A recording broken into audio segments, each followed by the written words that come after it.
পরিষদের সম্ভাবনাময় এমপি প্রার্থী আমাদের মাঝে আরো বিশেষ মানুষের উপস্থিত আছে। বাংলাদেশ জামাত ইসলামী চাঁপাই নবাবগঞ্জ জেলা শাখার সম্মানিত অ্যাসিস্ট্যান্ট সেক্রেটারি কাউন্সিল ইউনিয়নের সম্মানিত চেয়ারম্যান জনাব অধ্যাপক শেফাউল মুখ সহ মঞ্চে উপবিষ্ট বিভিন্ন পর্যায়ের নেতৃবৃন্দ, আমার সামনে উপস্থিত সিংহ উপজেলাবাসী সবাইকে সালাম, আসসালামু আলাইকুম ওয়া রাহমাতুল্লাহ। সংগ্রামী ভাইরা, আপনারা জানেন 2 আগস্টে স্বৈরাচার বিরোধী আন্দোলনের মাধ্যমে, ছাত্র বৈষম্য বিরোধী আন্দোলনের মাধ্যমে বাংলাদেশে একটি স্বাধীন, একটি সুষ্ঠুভাবে রাজনীতির পরিবেশ সৃষ্টি হয়েছে। এদেশের মানুষ আশা করেছিল স্বৈরাচার পতনের মধ্য দিয়ে আগামীতে বাংলাদেশে আর কোন স্বৈরাচারের আশার ধারা বন্ধ হয়ে যাবে।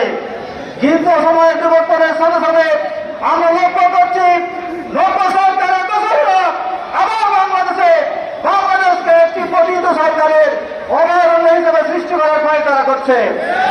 বাংলাদেশ জামাত ইসলামের মতো একটি সুসংগঠিত সংগঠনের বিরুদ্ধে তারা যেভাবে অপপ্রচারে লিপ্ত হয়েছে, এদের ধারণা স্পষ্ট হয়ে গিয়েছে যে এরা হচ্ছে পতিত সরকারের দেশে, এরা হচ্ছে পতিত সরকার প্রতিষ্ঠা করার জন্য নতুন ষড়যন্ত্রে লিপ্ত হয়েছে। বিহার পদ্ধতি চালু হলে আগামী দিনে বাংলাদেশে কোন স্বৈরাচার শাসনের প্রতিষ্ঠান চিরদিনের জন্য বন্ধ হয়ে যাবে। সম্মানিত ভাইয়েরা, এই বিহার পদ্ধতি সম্পর্কে জনগণকে সচেতন করে তুলতে হবে। পার্সেন্টেজ অনুপাতে একটি দল তারা আসন পেয়ে যাবে। এভাবে যদি আসলে বাংলাদেশ নির্বাচন হয় তাহলে স্বৈরাচার শাসন প্রতিষ্ঠান আসলে রাস্তা বন্ধ হয়ে যাবে।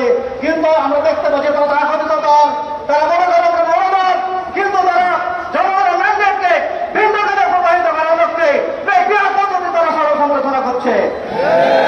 আসুন, আগামী দিনে যে ছাত্র বৈষম্য বিরোধী আন্দোলন হয়েছে, এই আন্দোলনে যদি আইনি ভিত্তি রচিত না হয়, সাংবিধানিক স্বীকৃতি না হয়, তাহলে আন্দোলন ব্যর্থতায় পর্যবসিত হবে।